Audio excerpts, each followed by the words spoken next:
Awesome, wonderful. Today, I'm really excited to kickstart the second human-centered AI webinar, and I'm very excited to have my two esteemed colleagues from the University of Naples, Professor Carlo and Professor Guillermo.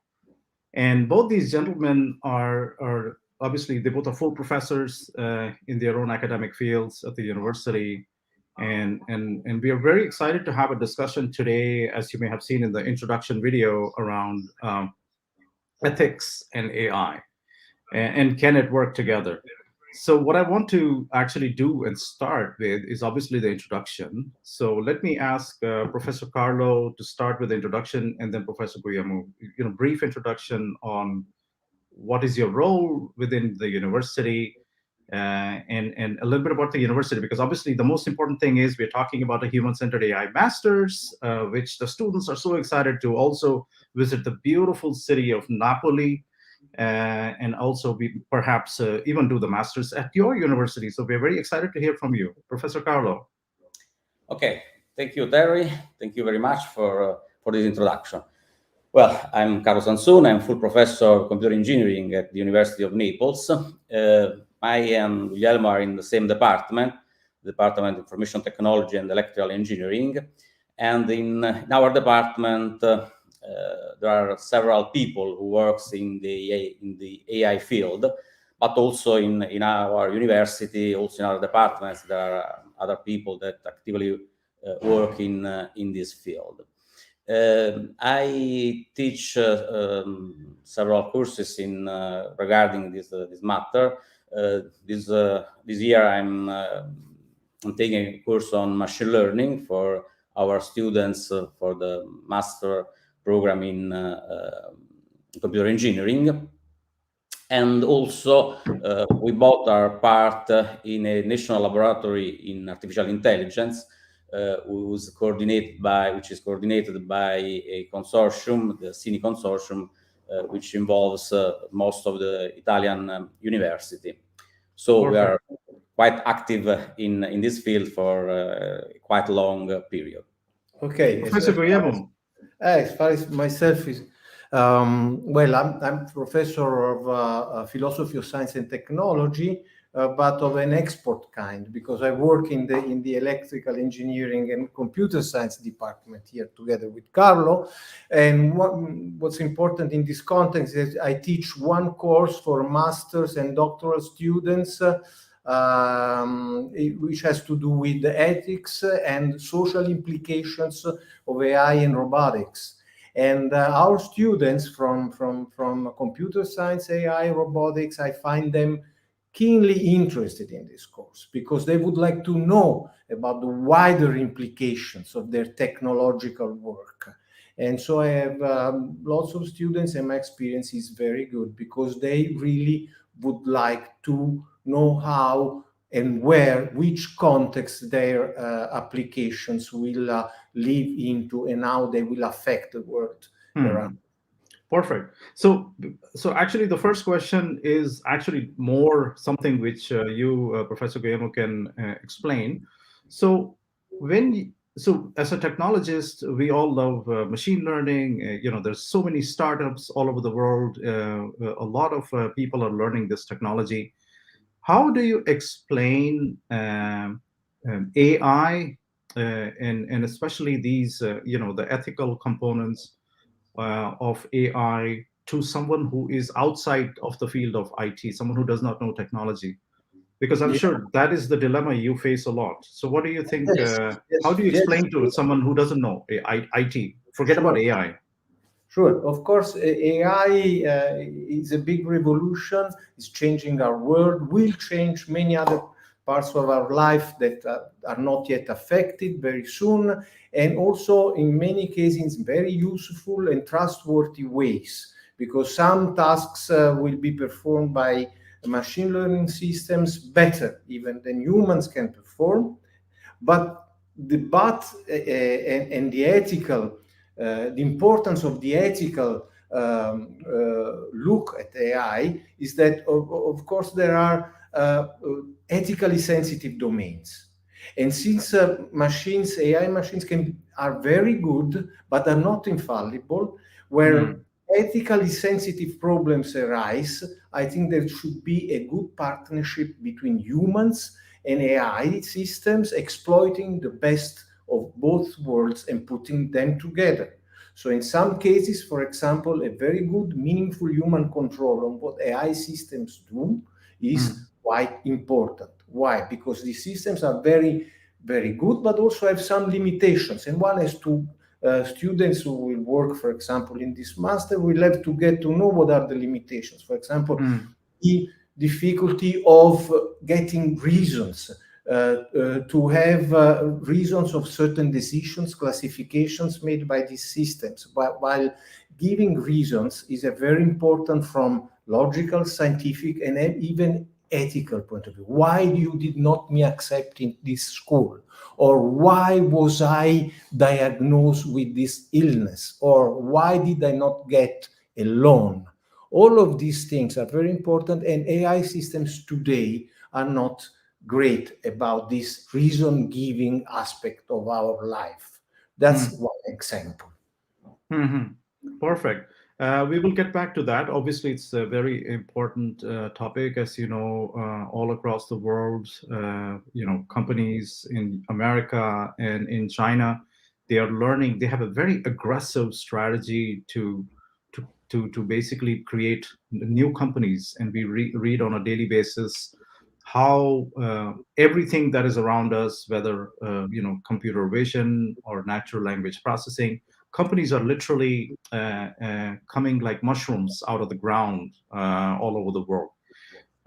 But at the same time, I know this, Professor Carlo, that sometimes when we talk to customers and also other people who want to build AI solutions, sometimes it becomes even difficult for them to explain, because traditionally AI is very different than standard software company or software development. It is all about data sets. It's all about the continuous iteration of data, because as data changes, everything changes inside a system. So how do you explain it to anyone who is building AI solutions? What is AI from the perspective of ethics and design? Yeah, well, maybe it's necessary to start thinking in a different way, in the sense that since our master courses, it's necessary to start thinking by considering a sort of a new design that involves the ethical problems. So when we talk with customers, for example, in some cases, I agree that it's a bit difficult to explain it. But anyway, in some cases, as also Guglielmo said, there is the need, for example, of explaining some decisions. So explainability, for example, is one of the topic that arises in a very significant way in this last period, since there is also the need of knowing why a system gives a certain output. And also, in our cases, we typically work with, for example, with probability. So by using probability, it's a quite natural way in order to make users more relative to the knowing of the decision of a classifier.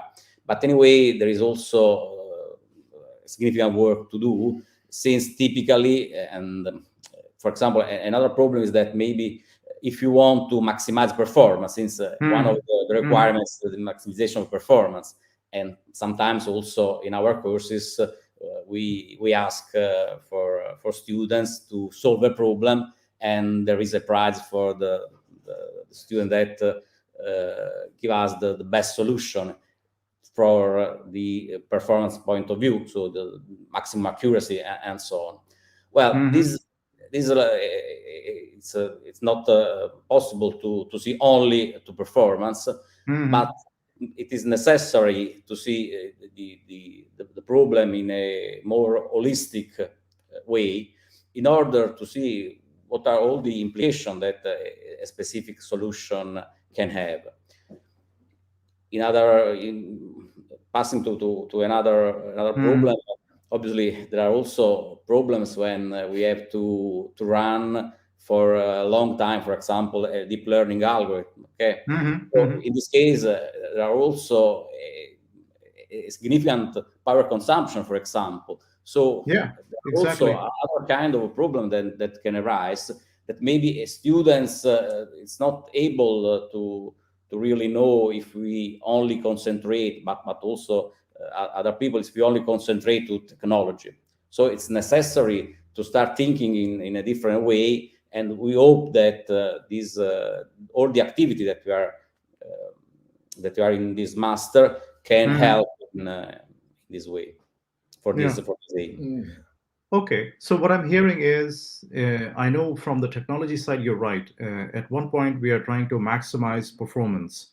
We want to make sure that the systems are getting the best accuracy. We know, in AI and deep learning, everyone is fixated on accuracy, precision, recall. We all really get fascinated about it, probably even addicted about those metrics. We somehow don't think it's important that, it doesn't matter, the NVIDIA's machine we need is maybe we need almost 1 million euro to invest in infrastructure, and somehow we get funding. It's not easy, of course, getting funding, but we make the funding available, and then we start using the system. But it almost, to me, feels like security today. Ethics is taking a backseat. All the last 20, 30 years, we built systems, and security was always an afterthought. And now I think ethics, basically, what is ethics? We are talking about privacy. So ethics and privacy is still taking backseat. To be very honest with you, even ourselves, when we build systems for our customers, the customer is not saying, "Oh, Terry, can you build an ethically compliant system for me?" They say, "Oh no, I want to build a system in which I can create computer vision to identify waste in the manufacturing process." They are not saying, "Can you also take a look at the exhaustion of my employees?" It's not something people care about yet. So now the core question that I think is very, very important, to me at least, is, can ethics and AI work together? Is it feasible? No, So I starting think with you. Yes, I think it should, actually. Otherwise, in a certain sense, it can be a failure for AI itself. Because if AI, you produce a system which has important ethical drawbacks for society, then AI, the reputation of AI will be damaged. Really, I mean, not only for those applications. Think about the racial biases that have been found in algorithms of big AI companies, right? And how long it took to repair those. So, for example, bias is one important example. Bias is sometimes inherited from human biases because, in a certain sense, AI systems are mirrors of human society, and they project the past of human society in the future. But for example, in connection with bias, ethics is here, is come, and is here to stay. Why? We know that there are more than 20 notions of fairness against bias, but we know also from mathematical results that you cannot put more than two, maximize more than two in a system. So what would you like to have? A certain fairness in false negatives, fairness in false positives, fairness in predictive parity with respect to different social groups. Well, engineers, ethicists and the society as a whole, even politicians, have to think through these problems and then decide what is to have an ethical design and also an ethical appraisal and an ethical verification. So ethics must accompany the development and the use and the testing and the use of these systems of AI, not all of them, but those which work in ethically sensitive domains. I would like to make another distinction. There is armchair ethics for AI, and there is real-time ethics for AI. Armchair ethics is, for example, when a judge consults with an AI systems to think about whatever should be a tribunal judgment. Then she or he has the time to sip a drink and think over the suggestion given by the AI system. And many times we think about this kind of problem where humans can really work as fail-safe components of not systems in general, but components of a fail-safe system. For AI, rare, I mean infrequent, but possible mistakes, because as Carlo said, they are based on probabilistic inference somehow. And so they can be wrong, are not infallible, but there is also real-time ethics. For example, consider self-driving cars and all the problems which have been so advertised and discussed about unavoidable collisions. There, you don't have the time for human controlling the loop. Or think also about the militarization of AI. The militarization of AI, which can lead to disaster. Imagine also how AI is being used. They start using it also as a source, as a tool for cyber defense, but also as a tool for cyber attacks. Think about the command, control, and communication networks in the military. So our AI can be a bonus, but can be also dangerous. So we have to really think through this thing to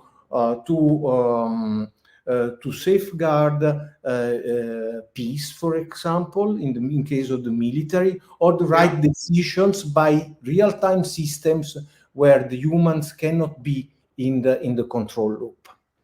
Yeah, it's a very wide topic at the granular level, at the micro, meso, or macro level. I know last year I was with my son traveling in Israel, and we had a very interesting debate. I was giving a lecture there at the university, and we had a heated debate with historians, and on the other side, the defense systems, where Israeli government is really focused on using a lot of AI tools to make informed decisions, they say.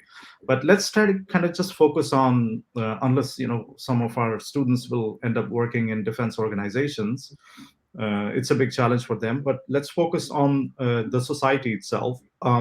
So Carlo, I totally understand and fully agree with what Guglielmo said regarding the ramifications of what is afterthought, what is forethought, what is real-time ethics, how do we measure that? And there are so many use cases all over the place.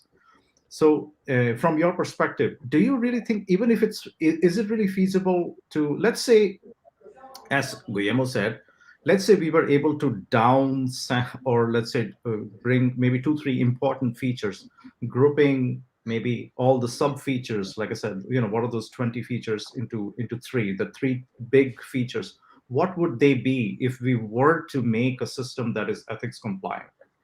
What is the most important thing in ethics? Because I agree, ethics can mean a lot of things to a lot of people. Yeah. From your sense point of view, I agree that there is the need of ethical guidelines.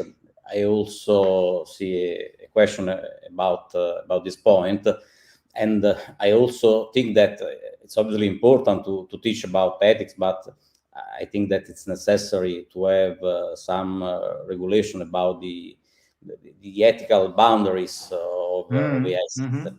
it's not possible to have that all of us can develop in a actually free way a system without any kind of regulation. So the European Commission starts in trying to have some kind of regulation, but there is also a significant debate about it. From the once again, from a computer science point of view, I think that it's maybe it's now time also to, in some cases, to go a step behind, in the sense that maybe also in designing new architectures, we want to think about the way in which they can explain their ethical behavior. Correct. So another point, another testing point is that we can also try to teach machines in order to evaluate the ethical component of a machine learning system, for example. So it's another very interesting point, since it's true that in some cases it's not very simple to have a quantitative measure of the, for example, the fairness of a system. But anyway, I think that it's also time to try to develop a sort of automatic controller of an AI system.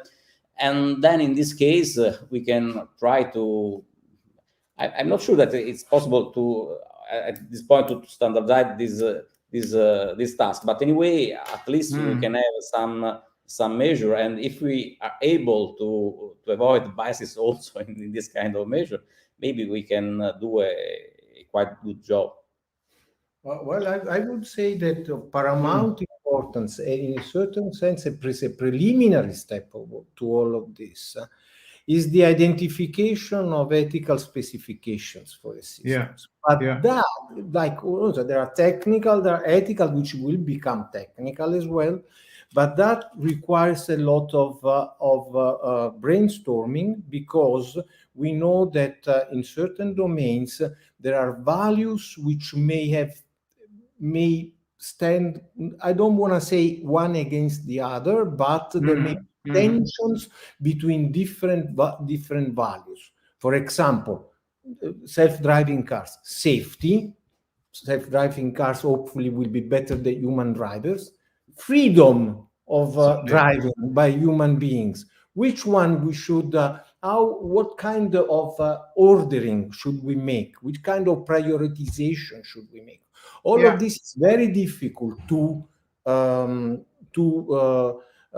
develop under the form of a program. So there is a lot of brainstorming in finding the realizable ethical specifications, and how the prioritization should be made. And this will, engineers, it cannot be left only to engineers. It will be too much of a responsibility. There will be engineers, there will be society, will be stakeholders, representatives, and so there's a lot of. Once we have done that, maybe we can see whether some. I'll stop you. I'll stop you here, Guglielmo. I'll stop you here. So as much as, and I'm trying to be really honest, and maybe I will lose a few customers by saying a few things on this call. For me, as an entrepreneur, we have a few AI startups, and we work with startups and we work with large enterprises. I'm not saying they don't care. I'm not saying I don't care. I want to be very clear in that. I don't have the time to think about ethics. Why? Because I want to produce talent. I want to make sure, and that is the job of all of us. If I'm an entrepreneur, your academic institution, our job is to enable people to first get on the job, get a damn job first, and start learning on the job. So I don't think Tesla is a company that is currently focused on ethics. Tesla is fortunate today of being able to use the self-driving component to expand. Today, they again posted a massive profit. This was today in the news. They are actually using also electrification as a massive boost to sell those vehicles. But in the end of the day, all that matters is that we get more people into the economy, because today, because of the change of the skills, we are all fighting with the skill sets. So the change of the skill set is making people feel I'm now part of the old world. And my job is, at least I feel that it is my job as an entrepreneur, is to get more people into the economy. So I'm not saying that I'm disregarding ethics. I'm saying we will fix the ethics problem, but let's first get people on the job. That is also why we are together with your university and a few other of our consortium partners working on the AI Masters. So then the question again to both of you, I'm throwing the ball back at in both of your hands, and I see there are some really interesting questions coming from Monica, our colleague, and also from Madalena. Hi, Madalena. We will post the questions and we'll allow Carlo and Professor Carlo and Professor Guillermo to answer your questions. So what should we be doing, Carlo, starting with you and then Guillermo, in order to create a master's program that allows our young, talented engineers in Italy, in Netherlands, all over Europe, because we don't want Europe to start falling behind, and we don't want to, no offense, we don't want to create policymakers. We want to also produce massive hundreds of thousands, if not millions of engineers who will also conquer the world, and at the same time focus also on the policy, focus also on the ethics, focus also on the privacy, because eventually I do strongly believe that Europe will lead the way. So how is this AI Masters program going to be special? Starting with Carlo, can we tackle these 2 points and make our students aware of the technology and aware of the ethics? Because that's what we want to create. That always at the back of my head, I know I have to design the system as fair and as ethical as possible. And at the same time, I want to work in a startup. I want to continue to do wonderful things and be a successful AI engineer, right? So, Carlo, what do you think Yeah, we can address in the master's program? yeah. Okay, obviously, this is a quite big challenge, and there is still a debate also within our consortium about the boundaries of all the modules that are part of our master program. But anyway, maybe some guidelines are these. First of all, we think that at least a final project work should be a very significant point in order to make real all the issues that will be treated during the course. But anyway, since the starting of the master, the idea is to try to merge together both aspects. So from different perspectives, it says that first of all, we have to start with some basic knowledge, since we think that students, the prospective students of our master, should be both engineers, maybe computer scientists or computer engineer, but anyway, also people that come from social sciences can be part of this master. Obviously, there should be at least a significant interest in technologies and maybe also in computer science. But anyway, we will give them some basic about AI, for example, some basic about machine learning and so on. And starting from the beginning, they have to put hands on real problems. In this sense, the presence in the consortium of research centers and also several companies is very important, since they will work on real problems starting from the beginning. There will be, for example, hackathons, and anyway, several ways in order to implement techniques by thinking from the beginning to the ethical point of view, to the ethical part of the whole. Okay. For me, the bottom line is minding ethics is not a limitation, but a booster of AI business. Because it's a plus, because avoiding moral failures and promoting values like inclusiveness, unbiased inclusiveness of European society will make for a better business. So engineers, so we cannot have any longer two cultures, engineers and then humanists on the other side. We have to try to build bridges to make also better business, because better people would like to want to have more ethical applications also for their lives. They want to promote their values, not only in politics, also their technological developed lives. Absolutely. So, as you know, Italy as a country, also a majority of the Italian business are mostly family-owned organizations. And what I want to try to focus on is, yes, I agree that we shouldn't leave humanity and AI as two separate cultures. And we know that the cultural sort of this AI or technology tribe, or the more like a very different animal, was beginning already in the 90s when internet came into existence. And then as people started learning more about using technology, fast forward 30 years, here we are today, where who would have thought that all those things we used to do in decentralized systems, like you create some system, you make a database, and you solve the problem. Today, everything is happening in the cloud. All these big companies are using data that is increasingly coming into the cloud to actually make things more practical and easy for people to work. So as the tribe is increasingly becoming fast and hyper accelerating towards new skills, I'm concerned that and I'm just realistically concerned that it's becoming hard to see the separation between these, the mom and pop shops. So for example, in Italy, if you are a small restaurant chain, you would like to use intelligent techniques to bring more customers to you in an ethical way, in a nice way, to expand your business. So what are the things we can do? More specific question. I know, for example, more of our colleagues, they're asking questions. Stefano also is asking a few questions. Uh, it's a very nice point, Stefano. Thanks for this. Indeed, it's not the ethics is not a limitation, but a buster for AI. So I don't want ethics to be an impediment to innovation.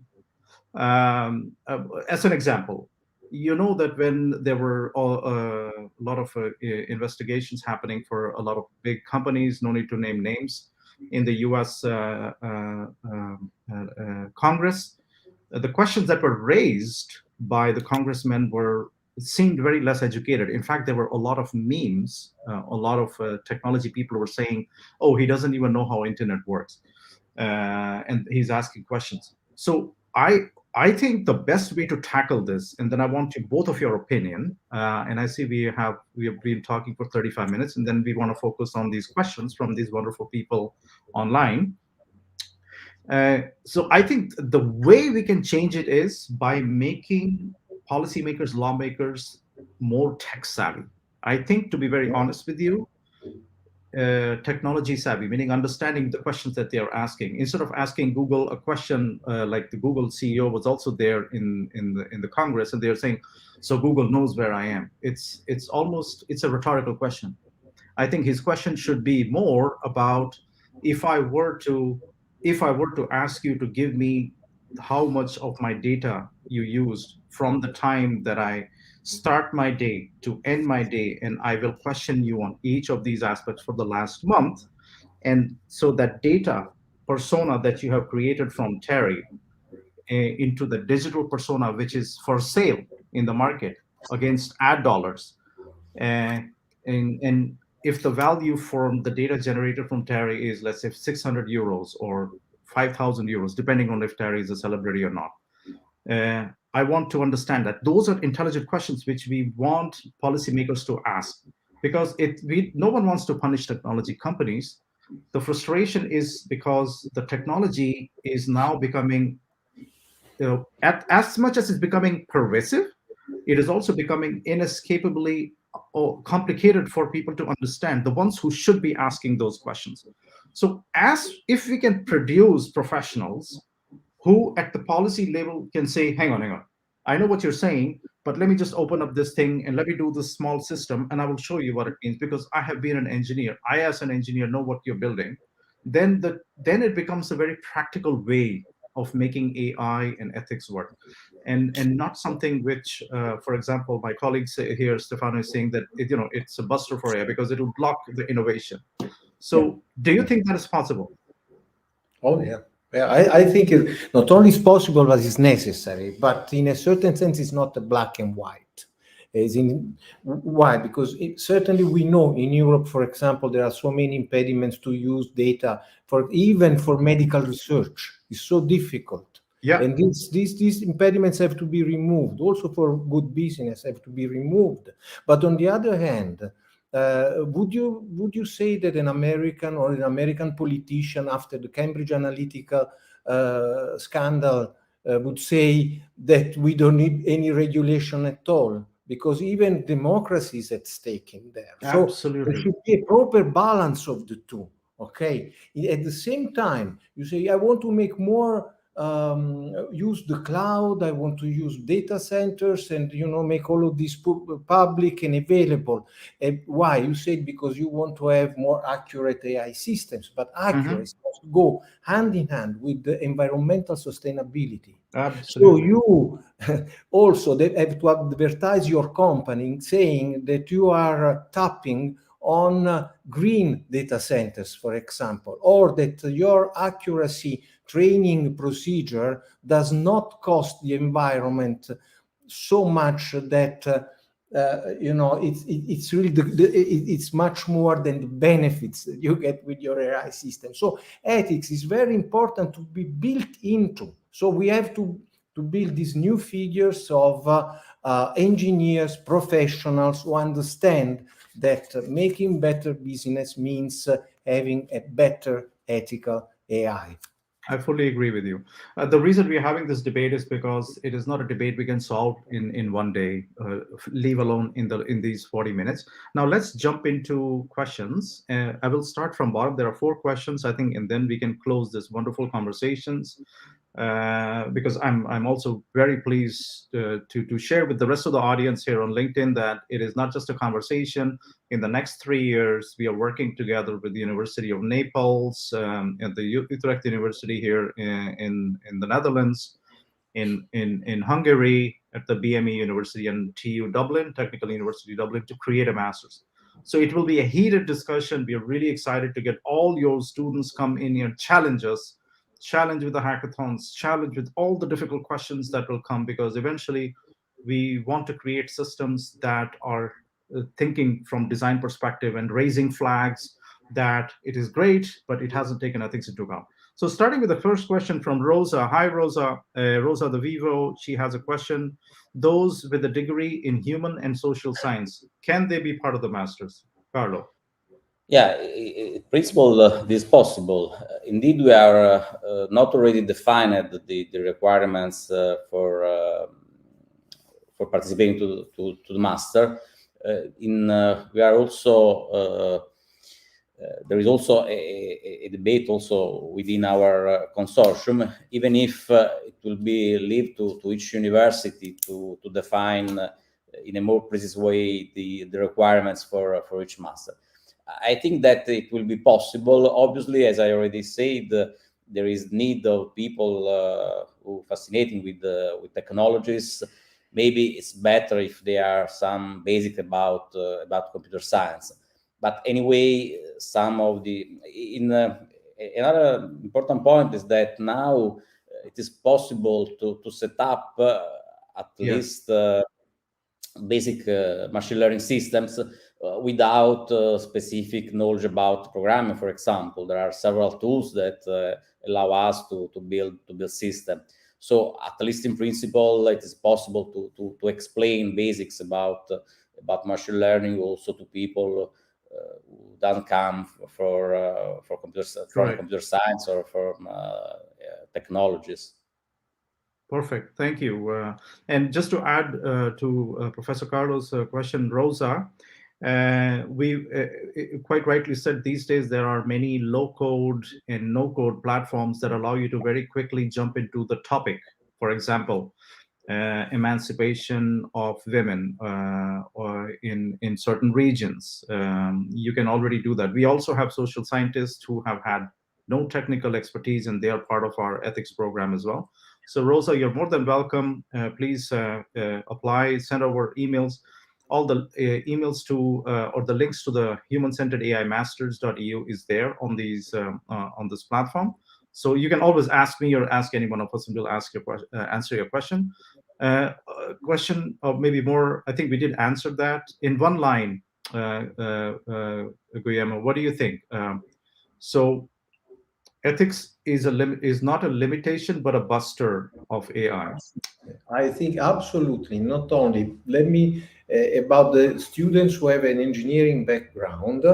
In a certain sense, ethics. We all know what we all understand what it is, even though we don't have a big, knowledge of theoretical knowledge of it. Now, Okay. what they will know, they will learn in this program is to how to apply ethical problem solving to very concrete problems which arise in business and in our social life, where AI systems will be definitely useful, provided Perfect. they match with some kind of ideal. Very good. So how about, hi Vinay, I see you asked a question as well. I'll put that question. It's a very good question. Maybe I'll ask Professor Carlo to answer that. Carlo, can you answer this question? Yeah. I know it's a bit broad question. Smart cities. It's quite difficult to answer in few minutes. Anyway, I think that Very high level. Possible. Yeah, it's not possible to stop the future of technologies. But anyway, it's important to render people aware of the fact that all the new technologies should be developed by considering also the ethical point of view. I think that this is a very important point, since maybe sometimes people are not so confident with the new tools, also with new solutions, since they think, oh, maybe there is someone who try to thief data, for example, or to make some actions in order to have a more significant business. No, we should try to break this wall, in other words, and try to develop and to try to make people aware to the fact that solution can be developed and must be developed by considering also the ethical point of view and also the society in a whole, not only considering business, not only considering the performance, not only considering the results by only by a single point of view. May I make a tiny addition to Maddalena's question? I think that there is a lot of business there for AI, for business, for firms, because of course we would like to have lots of AI agents which learn what we prefer and how to apply these ethical or whatever other kinds of preferences in living in this complicated world. So to automatize our choices and to act as our delegates, as our agents for us to deal with all these things and simplify our life. And I think there are also European projects which are doing exactly I think so too. that. I fully agree. I think the data streams, my view very quickly, I think it's a very important question you asked, Maddalena. There are many new initiatives like Industry 4.0, all those kind of things. So as IoT and all these other sensors, all those information start actually accumulating there. If there is not a single way to create gateways for, through APIs, for example, that will allow and create a curated system in which you know that if you're collecting information around the cities, lamps, infrastructure, roadways, where all the information is collected. AI definitely can help support actually in limiting this, but it's a very broad question. We hope to also address this in the AI Masters program. This question, perhaps also very quickly. I know it's a question which our colleague has asked, Monica. Teaching is teaching the relevance of ethical aspects is important, and then it's also good to have EU to asking for AI systems to incorporate privacy by design principles. But do you think it's enough? No, it's No, not it's not. enough, because Okay. design is only one phase, and there is the use. And when use, you have to really try to understand whether things are going well, and then you have to revise the system. Just in ordinary software engineering terms, so to speak. Yeah. So ethics has to accompany all these things, okay? And then to make it more specific and concrete, sometimes it's possible in easy program, other times it's not. For example, think of the ethical guidelines for professions or for even business people. Then those are principles which should stimulate ethical problem solving more than giving recipes, ready-made Correct. recipes to solve problems.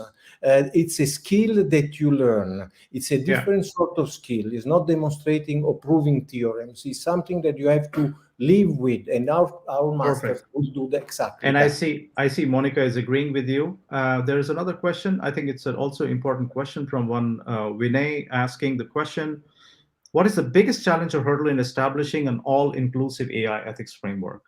Again, a very high-level question, I know. I mean, Yes. Yeah, but Yeah, it's not simple to actually to this question. So, but anyway, maybe the one of the biggest challenges, I'm repeating myself, is to change the way in which we think to these systems.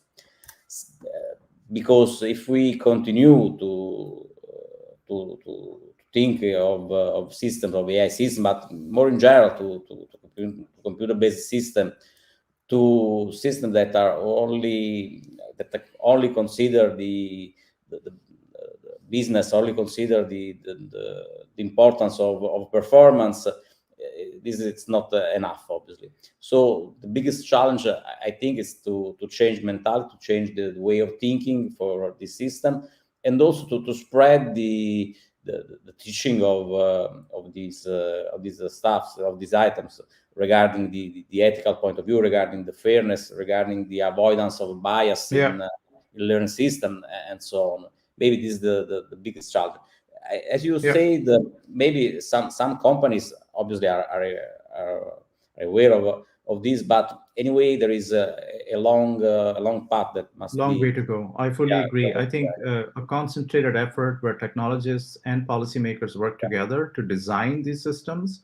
It will take some time, and of course, it's more of a reactive. I know it's preferably if technology companies were doing this very proactively, it would have made a lot of sense. And I think that leads to a question. I didn't want to end the this webinar with a controversial question, but Peter Hanak, our colleague from Hungary, he has this question, and as you know, he's actually quoting Peter, if I understand correctly, on the latest one of the product managers who left Facebook, and now she's talking to the Congress, and their own internal research revealed things like wellness and how young women also feel about how they feel insecure because of the tools that these companies use. I don't want it to become a big discussion, but will um, does AI have the potential to endanger democracy? I know in US they're trying to link many of these aspects like Capitol Hill, etc. But like I said, I don't want to politicize any discussion, because our goal is to create master's students who actually are penetrating into policy circles in order to remove fear through objective data analysis. That's what we want to do. because we Yeah, cannot. We would rather have hundreds of thousands of people who have similar knowledge in which the Facebook AI researchers have. A lot of folks out there are good friends of mine, and I don't think they're sitting and thinking, I want to endanger democracy. I don't think that's the way they think. But just one line, Guillermo, if you have to answer like yes or no. yeah, it's a very important issue, and but AI, as any other technology, is a double-edged sword. It depends on how we use it and the education that we have behind it, and of course, when it's in the hand of big giants like Facebook or Google or the other companies, whatever you want, then things become much more delicate. So Peter Hanek is right in the posing this issue, but I think a lot of education is also important. I think that now Absolutely. internet, also AI, will be in the hands of billions of people who are very uneducated, who barely have elementary school degrees. And so what will happen of democracy and other values that we have when they can be influenced by means of automatic systems, then it's a problem. So it's a bigger problem of general education also. So it cannot be confined only on the tools. Peter, unfortunately, regulation in the US as in China is different from that in Europe. That's a problem. But also it complicates things a little bit more. But sure. But so it's a big problem. Yes, I know. But I think all in all, this was a wonderful discussion. I think we spoke for, I'm just looking at my clock, almost 50 plus minutes. I know both of you have spent your lifetime sort of building these systems. I've also spent 30 years starting back from, working on mainframes.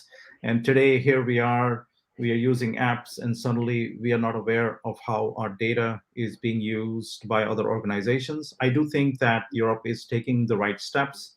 I actually do think that compared to when internet was a mad rage, remember back in the late 90s, where people were doing the same things. I still remember there were some entrepreneurs who were raising a lot of money, a lot of capital to just sit inside a house, have cameras all over the place, and used to send live feed. And back in the day, this was before that article. I forgot the name of the article number, where US allowed software companies to be free from, when they said, okay, your platform, you don't own data, so you're not liable if someone files a lawsuit. And in those days, there were also systems, people were trying to figure out that, okay, internet can go out of hand. I think in this time, I do feel that European Union with GDPR, etc., I think it's still in time, still reasonably at a pace of understanding. So I'm very confident that we will not end up 20 years from now into another black hole, which no one understands. I do think that that's the right way. And that's from that perspective also, we are super excited to have this Human Masters, where we will also learn together as educators, and hopefully provide some insightful, which European Union will also be, hopefully, be appreciative of. But nevertheless, I thank both of you for this wonderful discussion. It was great. I know the audience will love it.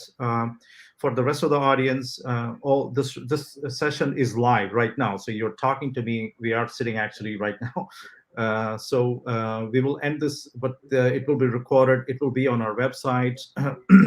I can share with you if you're interested to know.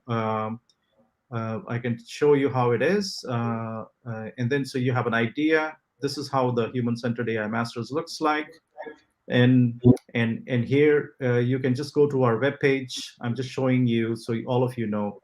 This is our Human AI Masters program, and you can apply here to all these 4 universities. So today you spoke with University of Naples. We are super excited to actually have you guys in this program, and hopefully getting to see you guys next year in a master's program where I will be physically available. These professors will be also physically available to work with you guys to create these wonderful sessions into some valuable insights. And as you can see, the audience is excited and have learned today a lot. So super excited. Thank you so much, Professor Carlo, Professor Guillermo. Thank and you. Talk to you guys soon. Everybody. Take care. Question. Take care. Bye-bye. Thank you. Bye-bye.